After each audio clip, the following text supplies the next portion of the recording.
warahmatullahi wabarakatuh. Buat teman-teman semua, alhamdulillah Missy bisa bikin video lagi. Dan semoga Missy bisa memberikan video-video yang memotivasi teman-teman semua. Dan semoga teman-teman semua dalam keadaan sehat walafiat. Begitupun Missy, alhamdulillah sekarang sehat walafiat, sampai bisa bikin video dalam satu hari satu video insya Allah ya. Oke, kemarin Missy bercerita tentang sholawat. Dan sekarang Missy ingin bercerita tentang motivasi Missy untuk belajar, untuk bisa matematika. Dan semoga teman-teman semua, khususnya adik-adik Missy nih, semangat ya, masih semangat dan gak ada kata down untuk bisa belajar matematika gitu ya. Oke, sebelum nonton video ini ya, bisa tonton dulu video yang ini ya. Ini real kisah nyata ya. Jadi anak pariwisata, anak SMK pariwisata bisa jadi guru matematika. Oke ya, ini cocok banget buat teman-teman yang sekarang lagi down, lagi sedih, lagi mumet ya, gara-gara nggak pede, gara-gara nggak bisa gitu. Tapi kok aku masuk dan berada di dunia matematika gitu. Bisa nonton video ini aja. Dan ini ada step-step, tahap-tahap kok Missy bisa sih gitu. Dan sekarang Missy ingin bercerita kembali, ingin mengulang motivasi lagi buat adik-adik semua yang sulit untuk paham matematika. Jangan down, karena ada beberapa cara yang bisa kalian lakuin tanpa biaya mahal, tanpa harus kesana sini. Pokoknya tonton video ini ya. Oke, sekarang Missy mau kasih tips buat adik-adik semua biar lebih semangat belajar. Jadi buat adik-adik semua yang nggak ngerti-ngerti matematika, yang sering jelek nilainya padahal udah belajar, terus udah les tapi nggak ngerti-ngerti kenapa. Nah, ini ada kesalahan ya dari teman-teman semua, dari adik-adik semua yang mungkin lebih mengandalkan bimbingan belajar di luar, lebih mengandalkan belajar dengan teman-teman, tapi pas di rumah have fun gitu. Dia nggak ada sama sekali niatan atau motivasi untuk belajar lagi. Nah, ini salahnya adik-adik semua, mengandalkan bimbingan belajar, mengandalkan teman-teman gitu, mengandalkan belajar sama teman-teman. Aku mau udah belajar, jadi nggak usah belajar di rumah. No, salah ya. Jadi ada 3 hal yang harus kalian pahami, bahwa proses belajar, proses paham itu nggak cukup 1 hari 1 kali. Dan proses belajar itu nggak cukup di bimbel aja, di sekolah aja, nggak cukup sama sekali. Jadi ada tiga step kita belajar. Pertama, kita belajar di sekolah ya. Kalau bisa di sekolah itu kita udah paham gitu. Jadi guru menjelaskan, kita udah paham dan kita tinggal nambah ilmu aja gitu dari guru yang ada di sekolah. Yang kedua, kita belajar sendiri di rumah. Dan yang ketiga, kita mengikuti les bimbel. Karena les bimbel menurut Missy wajib ya. Karena dulu juga Missy waktu kuliah, padahal kan nggak ada kan bimbel untuk anak kuliah, tapi Missy anak kuliahan aja bimbel gitu ya, maksa untuk les gitu. Karena Missy ngerasa belum bisa gitu. Siapa lagi kalau mau ngebantu kita, masa minta ke dosen gitu kan buat ngajarin lagi, kan nggak mungkin. Terus ke temen, nggak mungkin ke temen jadwal segini ya kan nggak mungkin gitu. Teman juga sama kita, sama-sama belajar gitu. Jadi Missy putusin untuk ikut les lagi gitu pas kuliah.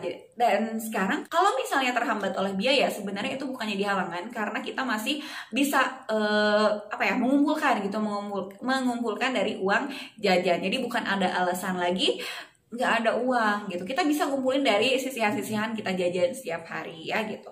Kayak itu ya. Jadi itu yang Missy lakuin pada saat itu, walaupun nggak punya uang, tapi Missy pengen les dan caranya ya seperti itu. Oke, yang pertama tadi ya, kita belajar di sekolah. Jadi di sekolah itu kita kalau bisa itu sudah paham. Jadi kita tuh tinggal menambah ilmu aja. Kalaupun kita belum paham, kita simak baik-baik ya, kita catat baik-baik dan belajar lagi di rumah. Kita pahami lagi apa yang di sekolah itu pahami. Kita pahami lagi apa yang di sekolah pahami. Itu bahasanya rancu banget ya. Jadi kita belajar di sekolah ya. Kita belajar di sekolah, terus kita pahami kan. Nah, maksudnya gitu. Jadi kita belajar di sekolah, kita pahami ya, kita catat gitu. Apa yang kita nggak ngerti ya kita pelajari lagi di rumah gitu loh maksudnya. Kita pelajari lagi di rumah. Dan kalau misalnya kita nggak ngerti ya kita minta bantuan opsi yang ketiga, yaitu belajar di tempat bimbel. Nah, seperti itu langkah-langkah step by step untuk belajar. Jadi proses pemahaman itu sebenarnya nggak di tempat bimbel aja, nggak di sekolah aja gitu, nggak di rumah aja. Jadi berkesinambungan, jadi saling nyambung menyambung gitu. Nah, kalau misalnya kalian udah ikut bimbel, alhamdulillah nih ada kemampuan untuk ikut bimbel, manfaatkan sebaik mungkin gitu. Kalau misalnya nggak ngerti pas di ruang belajar, tanyakan pas pada saat di bimbel. Nah, kalau di bimbel tuh tempatnya ekspresi ya, tempatnya kita berekspresi. Kalau kita nggak ngerti ya kita nanya. Sedangkan kalau di sekolah kita kadang malu kan, malu untuk nanya gitu. Tapi kalau di tempat les kita harus lebih aktif, harus lebih agresif lagi untuk bertanya gitu ya. Dan di situ tempat kita latihan untuk menumbuhkan rasa jiwa untuk percaya diri gitu. Nah, itu tempat bimbel tuh itu. Jadi selain kita mendapat ilmu, kita bisa belajar untuk berani ngacung, berani nanya, berani jawab gitu. Nah, itu fungsi dari tempat bimbel. Bimbel tuh bebas di mana aja gitu ya. Oke, selanjutnya, nah ini yang sering kurang perhatian dari orang tua tentunya. Dan alhamdulillah Missy waktu sempat down ingin stop kuliah gara-gara nggak ngerti matematika, orang tua tuh memotivasi ya untuk selalu semangat. Terus teman-teman yang di sekitar juga menyemangati Missy kalau Missy itu pasti bisa gitu. Jadi intinya kalian coba curhat sama orang tua. Kok aku nggak ngerti-ngerti ya ma, kok aku nggak ngerti-ngerti ya bu, kok gini-gini. Nah, semoga para orang tua juga paham dengan kondisi anak. Dan sebenarnya di situ posisi orang tua tuh penting banget untuk memotivasi. Ayo nak les, ayo nak les, ayo nak belajar, ayo nak belajar. Nah, seperti itu bisa menumbuhkan rasa semangat ya buat adik-adik semua tentunya. Jadi kalau misalnya curhat nggak bisa, lebih baik ke orang tua aja. Kok aku nggak bisa ya. Dan untuk orang tua jangan menyudutkan anak, namanya mah bodoh gitu, namanya mah belegu gitu. Nah jangan kalau bisa. Jadi sebagai orang tua tentunya harus meningkatkan semangat anak-anak lagi. Anak-anak mau les aja udah alhamdulillah gitu. Jadi buat orang tua harus nyemangatin anak-anaknya. Kalau nggak hafal perkalian terus motivasi. Jangan bikin down anak-anak gitu ya. Ini untuk tips sebagian untuk orang tua dan sebagian untuk anak. Jadi anak juga untuk adik-adik semua harus semangat ya, karena tidak ada waktu yang terlambat. Jadi aku udah terlambat nih gitu, teman-teman udah pada bisa, aku belum. Jangan ada kata terlambat untuk belajar ya.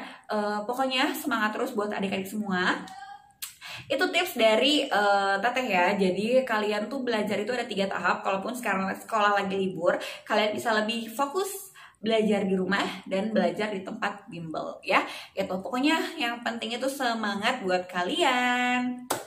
Terima kasih, jangan lupa subscribe dan like video ini jika bermanfaat, dan jangan lupa nonton video sebelum-sebelumnya ya, karena insya Allah apa yang Missy berikan itu adalah motivasi untuk teman-teman dan bunda-bunda semuanya. Assalamualaikum.